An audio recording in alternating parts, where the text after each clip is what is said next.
Hi there, I'm Dan Rinkus, host of AIU Perspectives, and I'd like to welcome you to the Allegheny Intermediate Unit, or AIU for short. Now, you may be wondering what it is we do here at the Allegheny Intermediate Unit. Well, according to our mission and vision statements, we are an educational community that advocates and advances equitable opportunities for every learner.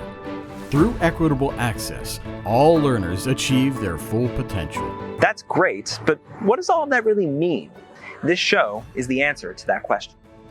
Over the next 4 episodes of this series, we will introduce you to the people behind the AIU, the human engines who drive our programs and deliver high-quality education to people of all ages, serving every learner. Now that we've got that out of the way, here's what you can expect in this episode. Our newest learning space, the Waterfront Early Childhood Classroom, just opened. We'll learn why the AIU decided now was the time to build a classroom at the central office. Plus, why students won't be the only people learning inside this new space. I think it's exciting to have because we want to look at this as an opportunity to bring new staff in, to have the ability to train, get some footing under them. And we'll give you a sense of just how expansive the AIU is, showing you just how many people it touches. However, we couldn't start a project like this without the cooperation of the person in charge of the AIU, and that person is Dr. Robert Shear.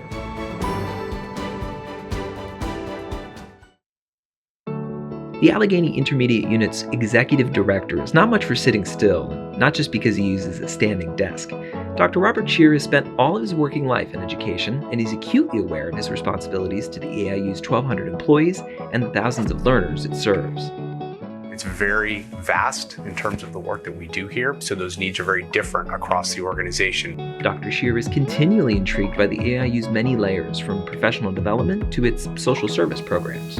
That's what's exciting about this, because we're not only serving young people and students, but we're supporting educators. We're supporting folks in the community through our family centers. Dr. Shear provides a supportive presence at the top of the AIU. That presence was welcome when he started here in 2020, just as the COVID-19 pandemic was taking hold in Allegheny County and across the globe. It was not the most ideal time to transition from one job to another. Dr. Shear came to the AIU as superintendent of the North Allegheny School District. I understood the challenges that school districts were faced with, and that allowed us here at the IU to be able to shift our supports to make sure that they were getting what they needed. But he also had to rethink his relationship building right out of the gate. I looked at a lot of screens and a lot of squares for quite a few months, but very glad that we're now back in certainly a more in-person type environment, where now you do get to learn a little bit more about the people, a little bit more about the programs by visiting them, by talking with folks. So it's been a good shift. These days, he's putting his experience in districts from Washington County to Pittsburgh to work, not just in classrooms, but across the AIU's many programs. I've had the opportunity to see what it's like to work with different communities, different student populations, some that are more resourced than others. And so having those experiences really allows me to sort of take a step back and realize that all of the communities that we serve, all of the school districts that we serve are very different, and you have to honor that. The AIU has also undergone a series of changes over the past few years. So, in order to understand the AIU and Dr. Shear better, I took a walk around the office with him. Standing on the front lines of change in education, Transform Ed allows educators to learn new and developing technologies together so they can take that knowledge and spread it at their home school districts. We're standing here in Transform Ed. When you see this classroom, what does it tell you about the AIU's mission and vision? So our mission is that we're an educational community that advocates and advances equitable opportunities for every learner. And really that's what this room is about. How are we providing the support and the resources for our member school districts, and sometimes even outside organizations, to ensure that they're able to meet the needs of their students. So whether it's through grants that we're providing, professional development opportunities, or even the lending library that's here in the space, it's about how can we provide phenomenal learning experiences for students across the county. For Dr. Shear, the AIU's services, especially when it comes to the teaching and learning division, are about meeting people where they are and guiding them into the future. And, it seems like the AIU really thrives on partnerships. Remake Learning comes to mind. How does that fit into what the AIU does? So Remake Learning is all about the learning ecosystem that has been developed here in the region. So it's bringing, in some cases, disparate individuals together, not just educators, but out of school time providers. How do we bring in the libraries, so the museums, and kind of do things together in the service of young people. When you run an organization as large as the AIU, you cannot stand still. As we made our way to our next destination, I had questions in mind about the AIU's future and its strategic plan, but past groundbreakers like Fred Rogers are never far from view. It's a beautiful day in the neighborhood. Isn't it? We have to make sure we share that. So It's wonderful. But I think a strategic plan is really important because what it does is it provides direction for the entire organization. Again, there are so many different programs throughout the organization, but we have to make sure there's a common thread between all of them. So it's that mission, it's that vision, and then those 6 strategic goals that really drive our work each year. Those goals, which you can learn more about at our website, aiu3.net, all have one thing in common. We're a people organization. We work with people, but we can only do our work if we have committed, compassionate staff members across the organization. And so that's why we spent so much time really digging into that first strategic goal around attracting, retaining, and growing our staff members. It's not just people, though. Now past the midpoint of its strategic plan, the AIU has invested in its surroundings as those people return to the office. This idea of the flexibility of the space that you're in is really, really important to us. We have a flexible learning classroom that's here that we try to utilize for some of our trainings. The Transform Ed Room is a perfect example. You can't always build something new, but what you can do is you can rethink the space that you're in. Right. And then also, of course, we've talked about this, the AIU has lots of assets in the community, family centers, special education schools, and the like. So I guess in bringing the theme full circle, how do those places then help the AIU internally and vice versa? So the work that we do really happens outside this building in most cases. We're connected to the 400 locations across the county, which is just amazing when you think about it. So our people are everywhere, just doing amazing work. Dr. Shear's vision for the AIU is clear, whether it's the welcoming atmosphere or the emphasis on cooperation in education. But where does his passion for education come from? That's what I tried to find out as we sat down on the outdoor patio. And speaking of where we're headquartered, we're here in Homestead. And you're a Yinzer, right? I'm a proud Yinzer. We should make that clear. You're not some out-of-towner. You are a dedicated person to the Pittsburgh area.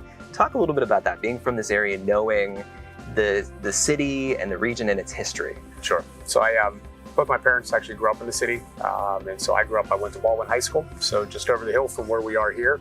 And it is not lost on me that when I come to work every day, I remember when this was a steel mill, the smells, the sounds that you would see coming down here. So it's just amazing that it has transformed the way that it has, but Pittsburgh is an entire region, the way that it has transformed. Dr. Shear has had a front row seat for changes in the Pittsburgh landscape and in education, even through his own family. My mom was an educator, and she actually ran an early childhood program, so she had sort of that side of it. I got to visit that program as I was growing up quite a bit. My brother was an elementary educator, eventually became a math coach. My daughter is an elementary school teacher right here over the hill at Duquesne, where she teaches autistic support and life skills. And my wife's a paraprofessional in life skills and autistic support classroom. So it's what we do. It's part of the family, and I love the profession.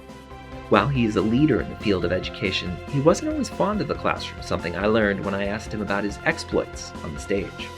You spent a lot of time doing things in high school as a learner, performing in the arts, doing other things. I've heard that you may have starred in a production of Grease and Danny Zuko. If there's truth to that? There is some truth to that. So it's interesting. I didn't love school.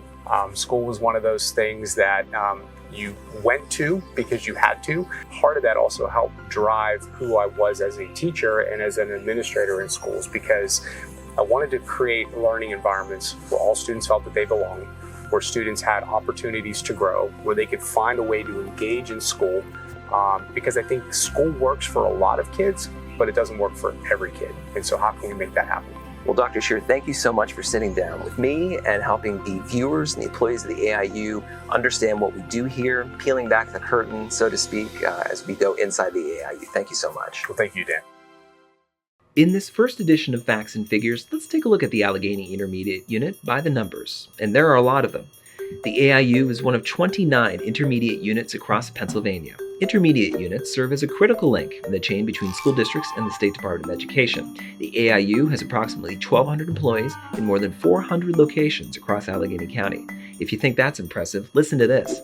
The AIU serves 42 school districts in Allegheny County who employ more than 9,000 teachers and educate more than 110,000 students.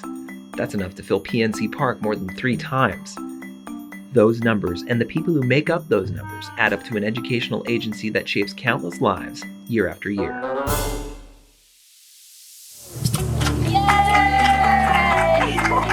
It's a moment of pride and celebration. The Allegheny Intermediate Unit cut the ribbon in June on its waterfront early childhood classroom, complete with a playground, at the agency's central office in Homestead. It is important more than ever to make sure that our teachers are equipped to head out into the field to be able to provide a quality early childhood education experience. It signaled a new beginning in education at the AIU and a milestone in cooperation among its divisions and programs. But just a year prior, this project was far from a sure thing. We had 2 areas on the first floor. One was the marketing and communications department, which didn't meet our needs anymore because we continue to grow in that area because we had a full-fledged print facility here. We did printing for a lot of our school districts, obviously for our own needs. But over time, those needs were less and less, and the equipment was dated. By the summer of 2023, it was time to decide, invest in new printing equipment or put more money, time, and effort into the AIU's core mission, education.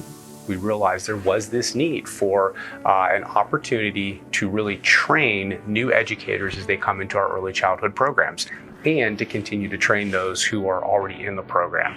And so it just sort of made sense for us to rethink that space, turn it into a classroom, and then sort of satisfy that need that we were seeing.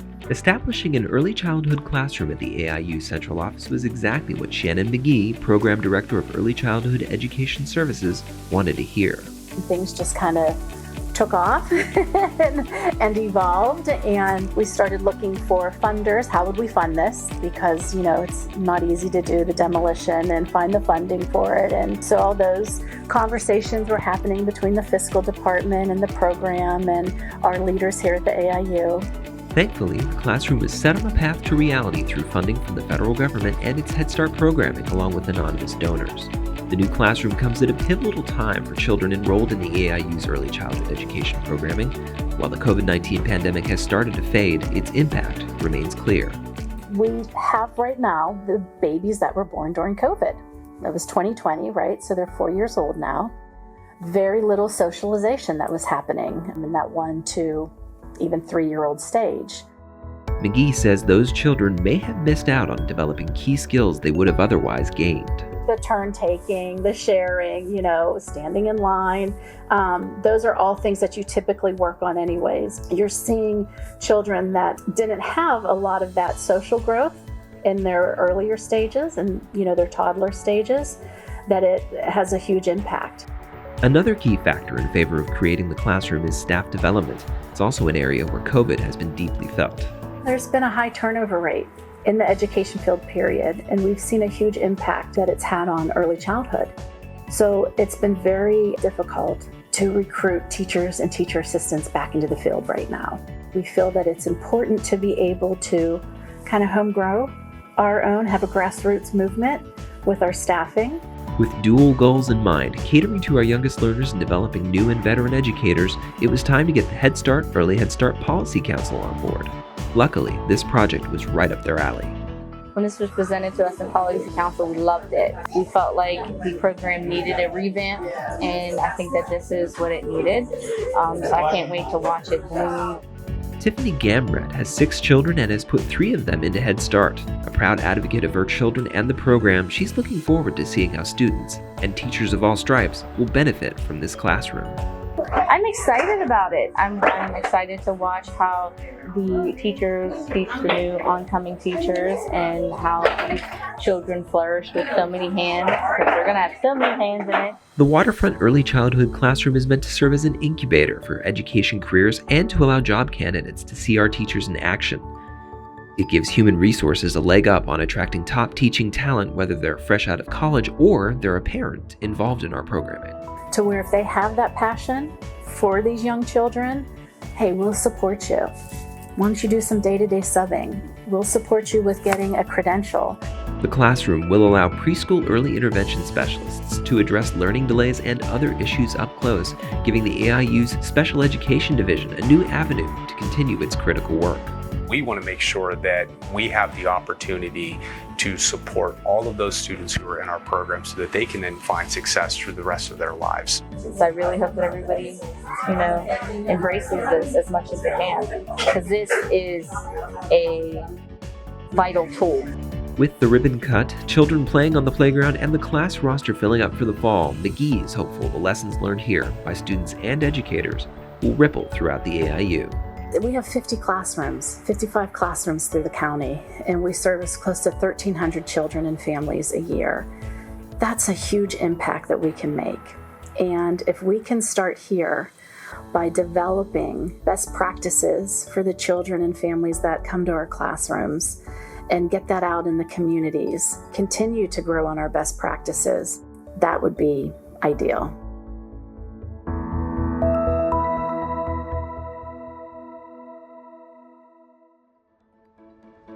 I don't know about you, but my favorite part of the new classroom here at the AIU, well, it's the playground. But then again, I've always been a kid at heart. Thanks for joining us for this episode of AIU Perspectives. Watch monthly for new episodes dropping in the fall, and don't forget to like and subscribe here on our YouTube channel. That's going to do it for now. Thanks for joining us.